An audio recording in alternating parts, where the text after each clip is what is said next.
Bismillahirrahmanirrahim. Jadi tidak termasuk dari Arafah adalah Masjid Ibrahim. Jadi di sekitar Arafah itu ada masjid namanya Masjid Ibrahim. Ini sesuai keterangan kitab ya, sesuai keterangan Fathul Muin. Saya sendiri belum pernah haji. Jadi ya cuman sebatas teori, belum pernah praktek. Jadi Masjid Ibrahim itu tidak bagian dari Arafah, termasuk juga Namirah itu juga tidak bagian dari Arafah. Artinya kalau ada orang wukuf tapi di Masjid Ibrahim atau di Namirah itu tidak sah ya, itu tidak sah.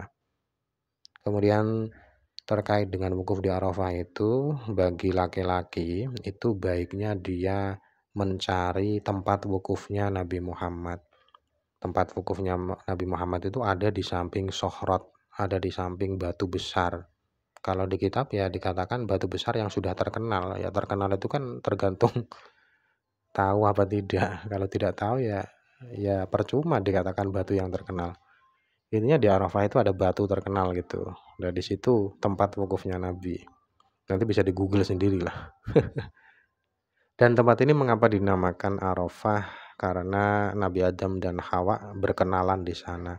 Berkenalan karena beliau berdua itu berpisah. Sejak turun di bumi itu beliau dipisah. Tidak turun bersamaan tapi dipisah. Dan beliau bertemu kembali di sini di Arafah ini. Makanya dikatakan Arafah karena tempat perkenalan keduanya. Ya walaupun ada juga yang mengatakan alasan dikatakan Arafah bukan itu. Ada banyak ya, alasan mengapa tempat itu dinamakan Arafah.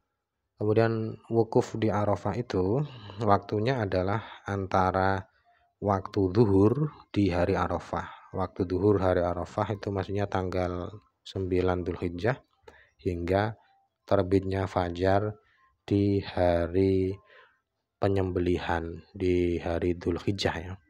Di hari hari kurban, hari Dzulhijjah, hari kurban tanggal 10 Dzulhijjah. Berarti waktu wukuf ini tidak sampai 24 jam. Jadi kalau misalkan azan zuhurnya jam 12, berarti kira-kira cuman misalkan subuhnya jam 5 ya. Itu pokoknya dari zuhur sampai subuh itu kan belum sampai 24 jam. Dari zuhur sampai subuh. Berarti kira-kira 12, 13, 14, 15, 16, 17. Kira-kira cuma 17 jam waktunya wukuf di Arafah ini.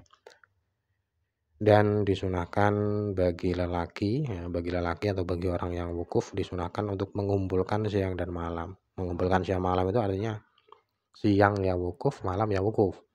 Jadi tidak siang wukuf kemudian pulang atau siangnya tidak wukuf cuman malam saja, itu tidak sunnah ya, walaupun sah tapi sunnahnya mengumpulkan malam dan siang. Dan kalau tidak melakukan itu walaupun sah itu disunahkan membayar dam tamattu, tapi hukumnya sunnah ya. Orang yang wukuf tapi tidak mengumpulkan siang dan malam dia sunnah membayar dam tamattu.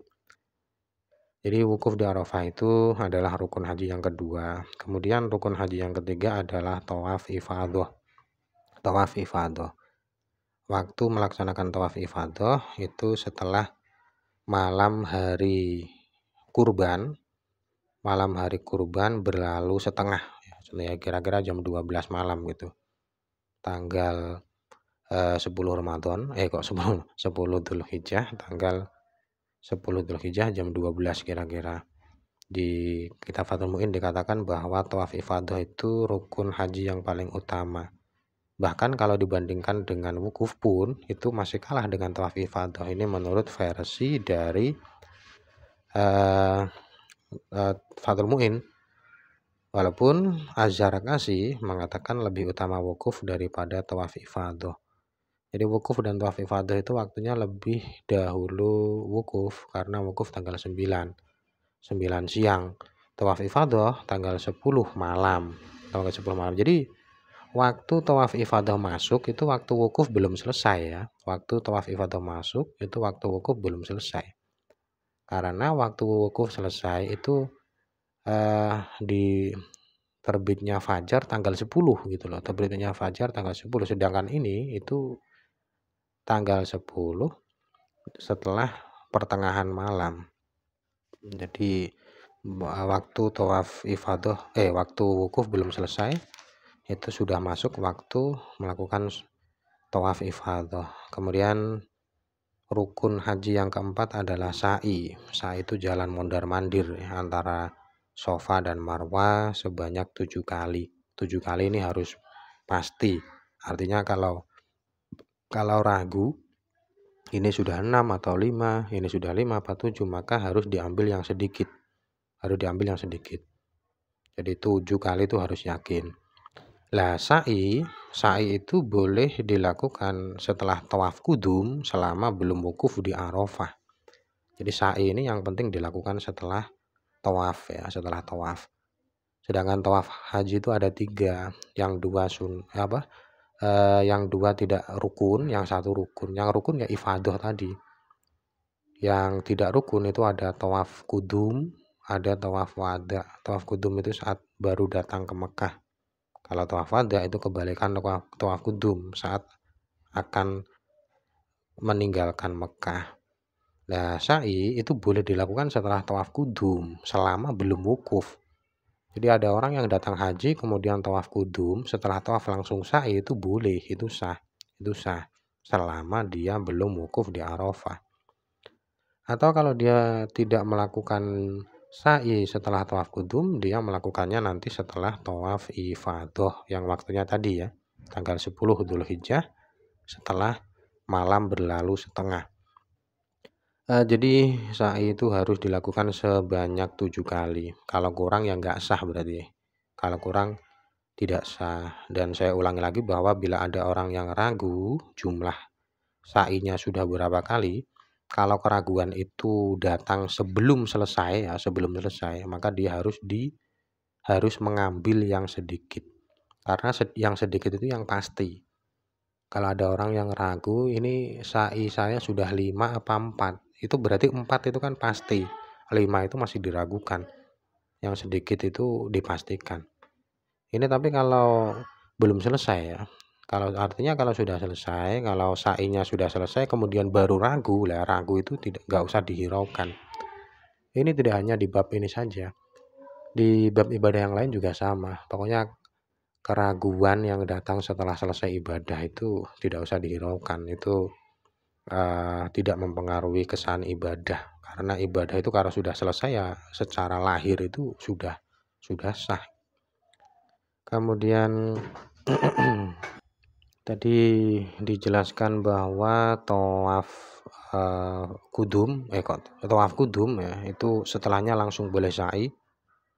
Nah itu nanti bila sudah sa'i setelah tawaf kudum maka tidak disunahkan lagi mengulangi sa'i setelah tawaf ifadah. Bahkan kalau diulangi malah makruh ya, malah makruh.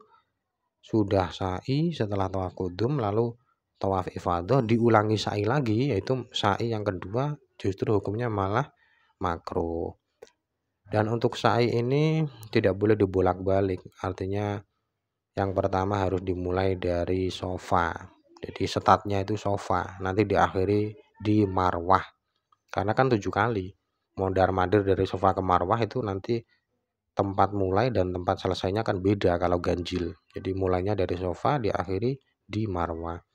Kalau mengawali di Marwah, maka perjalanan dari Marwah ke Safa itu tidak dihitung. Jadi misalkan dari Safa ke Marwah lalu balik lagi ya, itu perjalanan pertama tidak dihitung karena tidak dimulai dari startnya. Baru nanti kembali dari Safa ke Marwah itu baru dihitung 1. Lalu dari Marwah ke Safa dihitung 2. Jadi pokoknya mondar-mandir. Dan terkhusus bagi laki-laki saat sa'i itu disunahkan naik di atas Safa dan Marwah setinggi kurang lebih qadra qomah, kurang lebih ya qadra qomah. Qadra qomah itu tinggi orang berdiri. Pokoknya naik di bukit itu, sunahnya naik ya, tidak sebatas mondar-mandir tapi sunahnya naik, tapi itu sunah. Kemudian disunahkan juga saat pertama dan terakhir sa'i itu sunahnya berjalan biasa. Kalau di di tengah-tengah ya, itu sunahnya berlari. Jadi Saat pertama kali melakukan perjalanan beberapa langkah ke depan itu jalan biasa, lalu di tengah-tengah berlari, nanti kalau sudah sampai jalan biasa lagi, gitu. Jadi itu sudah ada tempatnya, itu sudah ada tempatnya.